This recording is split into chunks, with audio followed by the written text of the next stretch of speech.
Hi ಎಲ್ಲರಿಗೂ ನಮಸ್ಕಾರ. ಎಲ್ಲರಿಗೂ ಮುಂಜಾನೆಯ ಶುಭಾಶಯಗಳು. ಎಲ್ಲರೂ ಬೇಗ ಏಳೋದು ಹೇಗಂತ ಹೇಳಿ ನಾನು ಹೇಳಿದ್ದೆ. ಅದರ ಪ್ರಕಾರ ಟ್ರೈ ಮಾಡಾಕತ್ತೀರಿ ಅಂತ ಅಂದ್ಕೊಂಡೀನಿ. ಹಂಗೆ ಇವತ್ತು ಮುಂಜಾನೆ ನಾಷ್ಟಕ್ಕೆ ರೊಟ್ಟಿ ಮತ್ತು ತೊಂಡೆಕಾಯಿ ಪಲ್ಯ ಮಾಡ್ಕೊಂಡಿದ್ದೆ. ಇವತ್ತು ನಾನು ಒಂಥರ ಬೇರೆ ಟೈಪ ತೊಂಡೆಕಾಯಿ ಪಲ್ಯ ಮಾಡ್ಕೊಂಡಿದ್ದೆ. ಮೊದಲಿಗೆ ಇವನ್ನೆಲ್ಲನೂ ಚಲೋ ತೆಂಗ ತೊಳ್ಕೊಂಡು ಈ ಥರ ಹೆಚ್ಚಿಟ್ಕೊಂಡೀನಿ. ಈಗ ಅದಕ್ಕೆ ಮಸಾಲೆಗೆ ಒಂದು ಸ್ವಲ್ಪ ಶೇಂಗಾ ಕಾಳು ಹುರ್ಕೊಳಕತ್ತೀನಿ. ಇವು ತಾವಾಗಲೇ ಸಿಪ್ಪೆ ಬಿಚ್ಚಬೇಕು, ಅಲ್ಲಿವರೆಗೂ ಚಲೋತ್ತಂಗೆ ಹುರ್ಕೋಬೇಕು. ಇವಾಗ ನೋಡ್ರಿ ಹುರ್ಕೊಂಡು ತಕ್ಕೊಂಡೀನಿ. ಈಗ ಒಂದು ಸ್ವಲ್ಪ ಎಣ್ಣೆ ಹಾಕ್ಕೊಂಡು ಎಣ್ಣೆ ಒಳಗನ ಪೂರ್ತಿಯಾಗಿ ಈ ತೊಂಡೆಕಾಯಿ ಫ್ರೈ ಆಗಬೇಕು. ಅವು ಒಂದು ಸ್ವಲ್ಪ ಮೆತ್ತಗಾಗಿ ಹಿಂಗೆ ಬಾಡಿರ್ತಾವೆ ನೋಡ್ರಿ, ಅಲ್ಲಿ ತನೂ ಚಲೋತ್ತಂಗೆ ಹುರ್ಕೋಬೇಕು. ನೋಡ್ರಿ ಈ ಥರ ಆಗಬೇಕು. ಈಗ ಅದನ್ನು ಒಂದು ಸ್ವಲ್ಪ ಸೈಡ್ಗೆ ಸರಿಸ್ಕೊಂಡು ನಡು ಒಂದು ಸ್ವಲ್ಪ ಎಣ್ಣೆ ಹಾಕ್ಕೊಂಡು ಅದಕ್ಕೀಗ ಒಗ್ಗರಣೆ ಹಾಕ್ಕೊಳಕತ್ತೀನಿ. ಒಗ್ಗರಣೆಗೆ ನಾರ್ಮಲಾಗಿ ಸಾಸಿವೆ ಜೀರಿಗೆ ಹಾಕ್ಕೊಂಡೀನಿ, ಒಂದು ಸ್ವಲ್ಪ ಹಿಂಗೆ ಹಾಕ್ಕೊಂಡೀನಿ. ಈಗ ಅದಕ್ಕೆ ಹೆಚ್ಚಿಟ್ಕೊಂಡ್ರು ಅಂತ ಉಳ್ಳಾಗಡ್ಡಿ ಹಾಕ್ಕೊಳಕತ್ತೀನಿ. ಈ ಉಳ್ಳಾಗಡ್ಡಿ ಚಲೋ ತಂಗ ಎಣ್ಣೆ ಒಳಗೆ ಫ್ರೈ ಆಗಬೇಕು. ಈಗ ಫ್ರೈ ಎಲ್ಲ ಆದಮೇಲೆ ಇದಕ್ಕೆ ಒಂದು ಟೊಮೆಟೊ ಹಣ್ಣು ಸ್ವಲ್ಪ ದೊಡ್ಡದಾಗಿನ ಹೆಚ್ಚಿಟ್ಕೊಂಡೀನಿ, ಅದನ್ನು ಹಾಕ್ಕೊಳಕತ್ತೀನಿ. ಇದು ಒಂದು ಸ್ವಲ್ಪ ಎಣ್ಣೆ ಒಳಗೆ ಮೆತ್ತಗಾಗೋ ತನಕ ನಾವು ಫ್ರೈ ಮಾಡ್ಕೋಬೇಕು.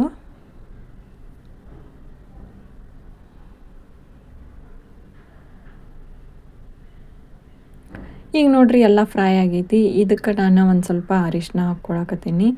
ಹಂಗೆ ಒಂದು ಸ್ವಲ್ಪ ಖಾರದ ಪುಡಿ, ಒಂದು ಸ್ವಲ್ಪ ರುಚಿಗೆ ತಕ್ಕಷ್ಟು ಉಪ್ಪು ಹಾಕ್ಕೊಂಡೀನಿ. ಹಾಕ್ಕೊಂಡು ಇದನ್ನು ಎಣ್ಣೆ ಒಳಗನ ಒಂದು ಸ್ವಲ್ಪ ಕೈ ಆಡಿಸ್ಕೋಬೇಕು. ಈಗ ಶೇಂಗಾ ಕಾಳು ಹುರಿದಿದ್ದು ಎಲ್ಲ ಆರಿದಾವು.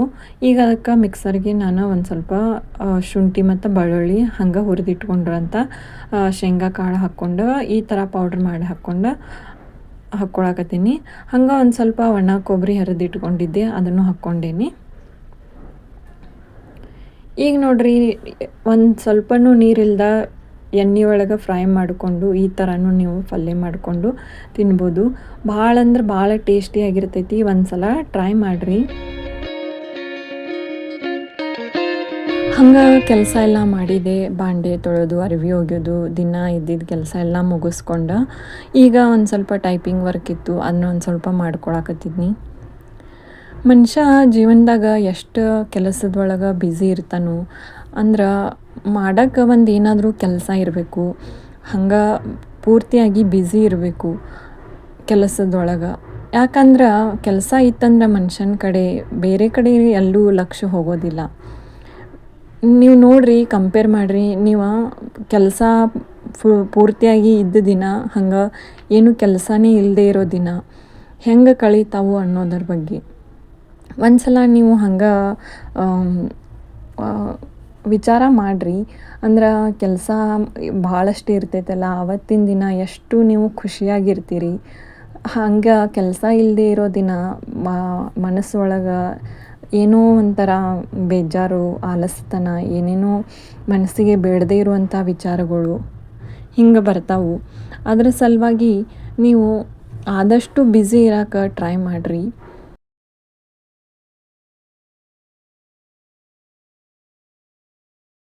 ಈಗ ಮಧ್ಯಾಹ್ನಕ್ಕೆ ಒಂದು ಸ್ವಲ್ಪ ಅನ್ನ ಸಾರು ಮಾಡ್ಕೊಳಕತ್ತಿದ್ದೆ. ಈ ನುಗ್ಗೆಕಾಯಿ ಸಾರು ಮಾಡ್ಕೊಂಡಿದ್ದೆ. ಭಾಳ ಅಂದ್ರೆ ಭಾಳ ಟೇಸ್ಟಾಗಿರ್ತೈತಿ. ನೀವು ಅಗದಿ ಸಿಂಪಲ್ಲಾಗಿ ಇದಕ್ಕೆ ಬರೀ ಸಾಸಿವೆ ಜೀರಿಗೆ ಬೆಳ್ಳುಳ್ಳಿ ಸ್ವಲ್ಪ ಇಂಗು ಕರಿಬೇವು ಇದ್ರೆ ಕರಿಬೇವು ಹಾಕ್ಕೊಂಡು ಒಗ್ಗರಣೆ ಹಾಕ್ಕೊಂಡ್ರೆ ನುಗ್ಗೆಕಾಯಿ ಸಾರು ಮಾತ್ರ ಭಾಳ ಅಂದ್ರೆ ಟೇಸ್ಟಾಗಿರ್ತೈತಿ.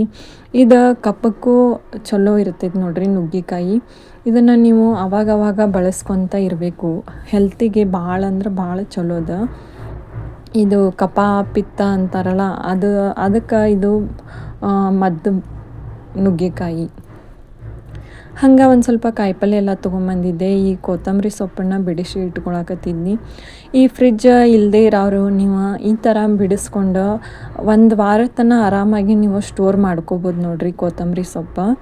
ನಾನು ಮೊದಲಿಗೆ ಇದ್ರದ್ದು ಅಂದ್ರೆ ಈ ಕೊತ್ತಂಬರಿ ಸೊಪ್ಪಿನ ಕಡ್ಡಿ ಇರ್ತೈತಲ್ಲ, ಅದ್ರ ಕೆಳಗಿನ ಭಾಗದೊಳಗೆ ಏನು ಸೊಪ್ಪು ಇರ್ತೈತಲ್ಲ ಅದನ್ನೆಲ್ಲ ಬಿಡಿಸ್ಕೊಂಡು ಸಪ್ರೇಟ್ ಮಾಡ್ಕೊತೀನಿ. ಈ ವಿಡಿಯೋದೊಳಗೆ ತೋರ್ಸತ್ತೀನಿ ನೋಡ್ರಿ ಆ ಪ್ರಕಾರ. ಹಂಗೆ ಮೇಲ್ಗಡೆ ತುದಿಗೆ ಏನಿರ್ತೈತಲ್ಲ ಅದನ್ನು ಹಂಗೆ ಆ ಕಡ್ಡಿ ಒಳಗೆ ಇಟ್ಕೊಳಕತ್ತೀನಿ. ಇವನ್ನೆಲ್ಲನೂ ಹಿಂಗೆ ಬಿಡಿಸ್ಕೊಂಡು ಇಟ್ಕೊಂಡಿರ್ತೀನಲ್ಲ ಅದನ್ನು ಮೊದಲ ಯೂಸ್ ಮಾಡ್ಕೊತೀನಿ.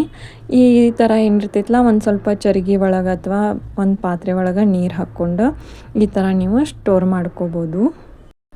ಈ ಥರ ನೀವು ನೀರು ಒಳಗೆ ಇಟ್ಕೊಂಡ್ರೆ ಆರಾಮಾಗಿ ಒಂದು ವಾರ ಸೊಪ್ಪು ಹಂಗೆ ಹಸಿರಾಗಿನೇ ಇರ್ತೈತಿ. ಹಂಗೆ ಇದಾಗಿತ್ತು ಇವತ್ತಿನ ಬ್ಲಾಗ. ಮತ್ತು ಮುಂದಿನ ವಿಡಿಯೋದೊಳಗೆ ಸಿಗ್ತೀನಿ. ಅಲ್ಲಿವರೆಗೂ ಧನ್ಯವಾದ.